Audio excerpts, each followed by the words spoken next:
Hello, सत श्री अकाल, आदाब, नमस्कार। आप सभी का स्वागत है हमारी ग्रोथ एंड एस्ट्रो टीम में। तो आज हम बात करेंगे भगवान शिव के 16 सोमवार व्रत के बारे में। जो भी जातक अपनी किसी भी इच्छा पूर्ति को पूर्ण करना चाहता है, उनको 16 सोमवार का व्रत करना चाहिए। उससे निश्चय ही उनकी जो भी इच्छा होती है उसकी पूर्ति होती है। तो 16 सोमवार व्रत की पूर्ण विधि क्या है, इसको रखते समय हमें किन बातों का ध्यान रखना चाहिए और कौन सी गलतियां कभी भी नहीं करनी चाहिए, इसके बारे में हमें ज्ञान देंगे पंडित सनी कुमार जी। तो पंडित जी, स्वागत है आपका हमारी क्रॉस एंड एस्ट्रो टीम में। तो पंडित जी बताइए, 16 सोमवार का क्या महत्व है? 16 सोमवार के बारे में धर्म ग्रंथों में बताया जाता है कि 3 सोमवार, यानी कि एक तो सोमवार सामान्य सोमवार, प्रतिदिन सोमवार जो व्रत रखा जाता है।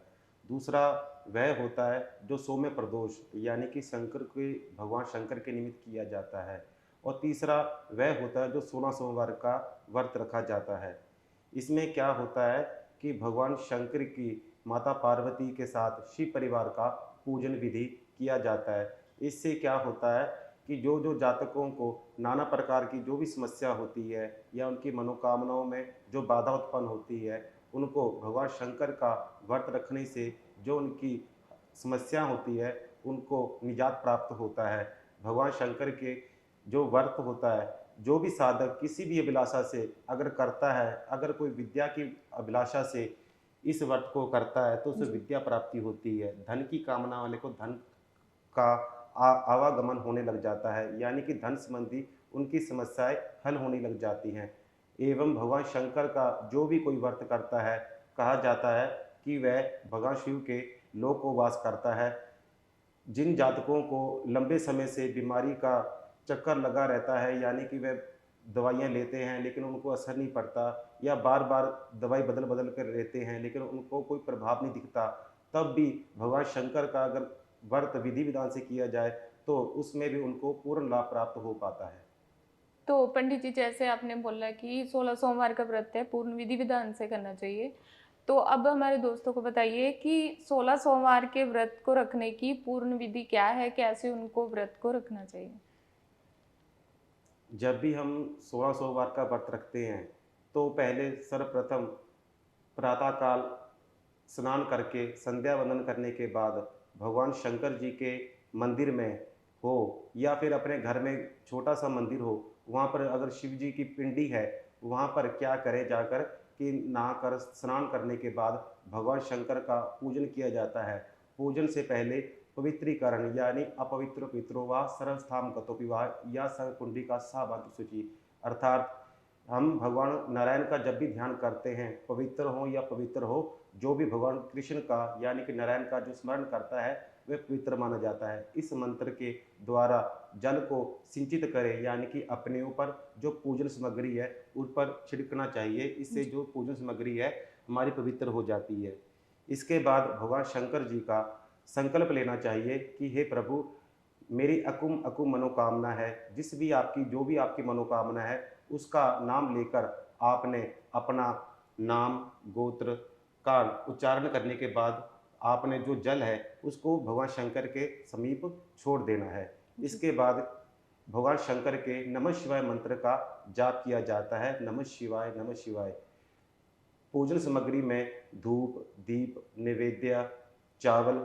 चावल, इस बात का ध्यान रखना चाहिए कि जो चावल हो यानी कि अक्षत हो वह टूटे हुए ना हो या खंडित नहीं होने चाहिए। चावल को पीले रंग में रंगने की आवश्यकता नहीं होती। भगवान शंकर को कहा जाता है कि कर्पूर गौरम, यानी कि जो कपूर की भांति जिनका वर्ण है तो गौर वर्ण कहा जाता है। तो भगवान शंकर की पूजन में जो भी पूजन सामग्री हो यथोचित हो, उसमें हो सके तो पीली चीज़ का उपयोग नहीं होना चाहिए, यानी कि चावलों को रंगने की आवश्यकता नहीं होती।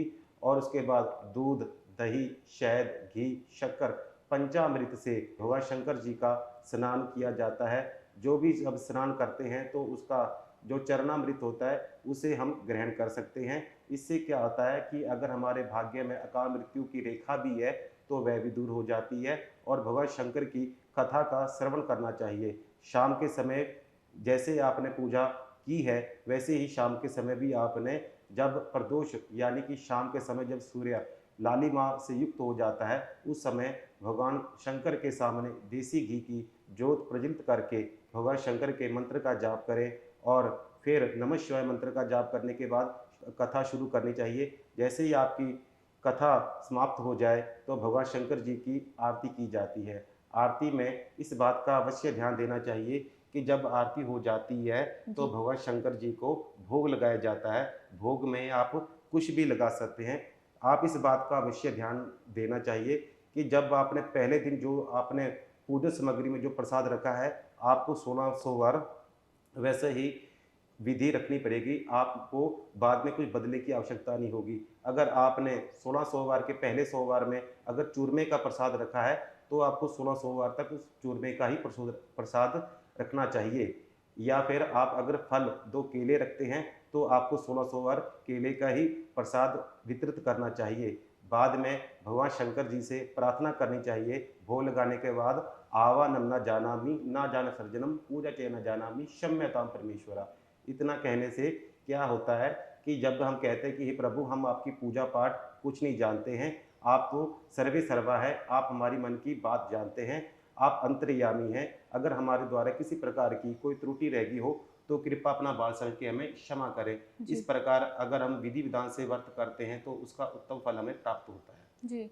तो पंडित जी, जैसे आपने बताया कि अगर हम विधि-विधान से पूजन करते हैं तो हमें उत्तम फल मिलते हैं। तो अब हमारे दोस्तों को बताइए कि 16 सोमवार व्रत रखने से उनको क्या-क्या फ़ायदे होते हैं? 16 सोमवार के व्रत के बारे में बहुत महत्ता बताई जाती है। अगर इसकी व्याख्या करने लग जाएँ तो ऐसा होगा जैसे सूर्य को दीपक दिखाने की भांति माना जाएगा, क्योंकि 16 सोमवार की महिमा अपरंपार मानी जाती है। 16 सोमवार के व्रत से निसंतान, जिनको संतान की उत्पत्ति में बाधा हो रही है, जिनको संतान नहीं हो रही है, उनको संतान यानी कि पुत्र रत्न की प्राप्ति होती है। धनार्थ लते धनम, अर्थात जिनको धन संबंधी आर्थिक हालात जिनके बहुत खराब हो जाते हैं, जिनको पैसे की यानी कि आवागमन पैसे का जो संचय है उसमें दिक्कतें आने लग जाती हैं, तो भगवान शंकर जी के व्रत से उनको धन संपदा के मामलों में अच्छी सफलता प्राप्त होती है। अगर उनका धन कहीं पर रुक गया है या अटक गया है, वह धन भी उन्हें प्राप्त होने लग जाता है। कारोबार रोजगार में भी अच्छी सफलता प्राप्त होती है। अगर कोई व्यक्ति लंबे समय से बीमार चल रहा है तो वह निरोग हो जाता है, तंदुरुस्त हो जाता है, उसकी जो सेहत है वह अच्छी होने लग जाती है। जिन जिन जातकों को विद्या में यानी कि जो विद्या अर्जित करना चाहते हैं, ज्ञान अर्जित करना चाहते हैं, या जो बच्चे विद्या में कमज़ोर हैं, अगर वह 16 सोमवार का व्रत करते हैं तो विद्या संबंधी उनकी समस्याएं भी दूर होती हैं। भगवान शिव के लोक को प्राप्ति होती है। भुक्ति और मुक्ति प्रदान करने वाले 16 सोमवार की महिमा अपरंपार मानी जाती है। इसको करने से आति दैविक, आति भौतिक और आध्यात्मिक तीनों तरह के कष्टों का नाश होता है और जी। जातक को मनोवांछित वर की प्राप्ति होती है। जी। पंडित जी, 16 सोमवार के व्रत के समय जातक को क्या-क्या खाना चाहिए और किन बातों का ध्यान रखना चाहिए? जब भी हम 16 सोमवार का व्रत करते हैं तो इस बात का अवश्य ध्यान देना चाहिए कि हमें 3 पहर तक अन्न और नमक का पूर्ण तरह से त्याग कर देना चाहिए या फिर उसे ग्रहण नहीं करना चाहिए। इस बात का अवश्य ध्यान देना चाहिए जब भी हम 16 सोमवार का व्रत रखते हैं तो व्रत से एक दिन पूर्व या 2 दिन पूर्व पहले ब्रह्मचारी व्रत का धारण ब्रह्मचार्य आश्रम का यानी ब्रह्मचारी व्रत का पालन करना चाहिए और सात्विक रहना चाहिए। लहसुन प्याज आदि तमोगुण जो पदार्थ होते हैं उनको ग्रहण नहीं करना चाहिए। व्रत के समय में जितना मौन रखा जाए उतना अच्छा माना जाता है। उससे जो व्रत की का लाभ है वह अनंत गुना बढ़ जाता है। व्रत के समय में जातक को कभी भी चुगली, निंदा, क्रोध, असत्य भाषण नहीं करना चाहिए जी। और कोशिश करनी चाहिए कि उस समय जब हम व्रत रखते हैं तो जातक को आलस का त्याग करना चाहिए, ज़्यादा अधिक सोना नहीं चाहिए, शोर शराबे से दूर रहना चाहिए और अगर आपने व्रत रखा है तो उस समय भगवान शंकर की लीलाओं का, कथाओं का, भजन का स्मरण करते रहना चाहिए और इस बात का अवश्य ध्यान देना चाहिए कि जब हम भगवान शंकर जी का व्रत रखते हैं तो उसमें नमक का प्रयोग ना करें। नमक का प्रयोग इसलिए नहीं करना चाहिए कि जो नमक होता है वह हमें समुद्र से प्राप्त होता है। समुद्र में सैकड़ों अनगिनत जीव जंतु रहते हैं। जब वो जीव जंतु मर जाते हैं तो उनका अंश उस नमक में आ जाता है। जी। तो इस बात का अवश्य ध्यान देना चाहिए कि व्रत के समय में हमें नमक का प्रयोग नहीं करना चाहिए। अगर हम सुबह व्रत रखते हैं तो अगर हम ब्रश करते हैं यानी हम दांत साफ करते हैं तो हमें फिटकरी से या फिर दातुन का प्रयोग करना चाहिए, क्योंकि क्योंकि कहा जाता है कि जो नमक कोलगेट में नमक की मात्रा होती है, इससे हमारा व्रत क्षीण या खंडित हो सकता है। तो हम अगर इन बातों का ध्यान रखें तो हमें उत्तम वर की एवं उत्तम लाभ की प्राप्ति हो सकती है। अगर हम व्रत में किसी प्रकार की अगर कोई त्रुटि रह जाए तो कोशिश करें कि हमारी तरफ से किसी प्रकार की कोई त्रुटि ना रहे। अगर रहती है तो बाद में भगवान शंकर से अवश्य क्षमा प्रार्थना करनी चाहिए ताकि वह त्रुटि दोबारा ना हो सके। बस इन बातों का अगर हम ध्यान रखें तो हमें निश्चित ही लाभ प्राप्त हो सकता है। जैसे ही आपने पूछा कि व्रत में क्या खाना चाहिए, जी। तो व्रत में इस बात का अवश्य ध्यान देना चाहिए कि व्रत के समय में दूध का पान, पीने वाले पदार्थ का आप प्रयोग कर सकते हैं और फलाहार कर सकते हैं। इसके सिवाय अगर हम कुछ और ग्रहण करते हैं तो वह शास्त्रों के अनुसार निषिद्ध माना जाता है। जी। तो पंडित जी, जब हम शाम के समय सोमवार का व्रत खोलते हैं तो किस समय में खोलना चाहिए? और दिन में जो भी जातक ने जिसने व्रत किया है उसको दिन में कितनी बार खाना चाहिए? शाम के समय में गोधूली वक्त अर्थात जब सूर्य शाम के समय लालिमा लेकर युक्त हो जाए तो उस समय व्रत का को हम मतलब जो व्रत कथा है उसको पढ़ना शुरू कर सकते हैं। और इस बात का ध्यान देना चाहिए कि जब आपने व्रत रखा है तो उसमें आपको बार बार खाना नहीं चाहिए। मतलब कि अगर आपने फलाहार किया है तो भरपेट नहीं करना चाहिए। जल भी आपको बार बार नहीं पीना चाहिए। कोशिश करें जितना आप अपने व्रत में मर्यादा का पालन करेंगे उतना ही आपको उस चीज़ का लाभ प्राप्त होगा। इस बात को आप निश्चित माने कि जब हम विधि विधान से कोई व्रत करते हैं तो उसका लाभ हमें अवश्य प्राप्त होता है। इस बात का अवश्य ध्यान रखना चाहिए कि अगर व्रत में त्रुटि रह जाती है तो हमको उसके मनोवांछित फल प्राप्त नहीं हो पाते हैं। जी। इस बात का ध्यान रखना चाहिए ताकि हमारा जो व्रत है उससे हमें अच्छे लाभ प्राप्त हो सके।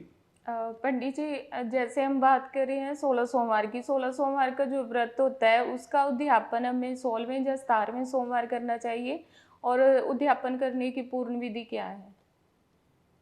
जब भी व्रत रखते हैं तो संकल्प लिया जाता है। संकल्प में भगवान शंकर से निमित्त किया जाता है कि हे प्रभु, मेरी अको मनोकामना है वह जल्दी जल्दी अति शीघ्र पूर्ण हो। अगर मेरे कार्य में जो बाधा आ रही है उसका निवारण करें। जैसे ही आपने ये संकल्प ले लिया तो आपको 16 सोमवार तो अवश्य ही करना पड़ेगा भगवान शंकर जी का व्रत।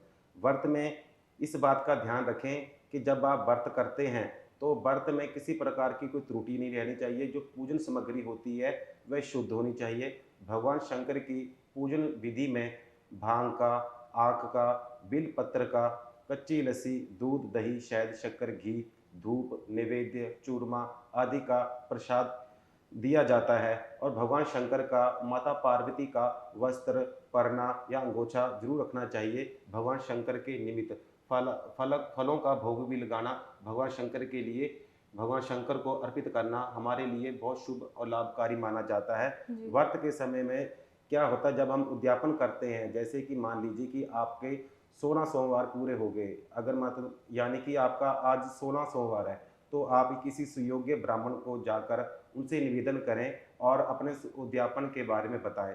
तब ब्राह्मण देवता जो आते हैं उनसे कहकर आप, या तो अगर आपके घर में शिवलिंग है अंगूठे के बराबर या अंगूठे से कम का अगर शिवलिंग है आपके घर में, तो आप उसका पूजन विधि विधान से कर सकते हैं। भगवान शंकर को प्रसन्नता के लिए रुद्राभिषेक पूर्व सूक्त का पाठ किया जाता है। इससे वैदिक पूजन करने से अगर घर में किसी प्रकार का दोष होता है, रोग होता है, वह दूर हो जाता है। अगर कोई बीमार होता है तो वह भी जल्दी जल्दी निरोग हो जाता है। व्रत के समय में इस बात का ध्यान देना चाहिए कि चूरमे का जब हम प्रसाद लगाते हैं, जी। वो लगाने के बाद हमको 2 हिस्से, यानी कि पहला हिस्सा हमें गौ माता का निकाल देना चाहिए। जी। दूसरा हिस्सा हमारे घर परिवार के जो सदस्य हैं, मेंबर हैं, उनके लिए होना चाहिए। और जो तीसरा हिस्सा होता है वह अब जो व्रत रख रहा है वह खुद ग्रहण करे। इससे क्या होता है, जब हम प्रसाद ग्रहण करते हैं तो भगवान की कृपा का हमें महसूस होने लग जाती है। जो भी व्यक्ति भगवान का प्रसाद ग्रहण करता है, उसके अगर दुर्भाग्य की रेखा है, अगर उसके किस्मत में किसी प्रकार के ग्रह अनिष्ट आदि की योग बन रहा है, तो वह भी हल हो जाते हैं। जी, पंडित जी आपने हमारे दर्शकों को अपना कीमती समय दिया, उसके लिए क्रोसेंट एस्ट्रो टीम की तरफ से आपका बहुत-बहुत धन्यवाद पंडित जी। जल्दी मिलते हैं नेक्स्ट वीडियो में।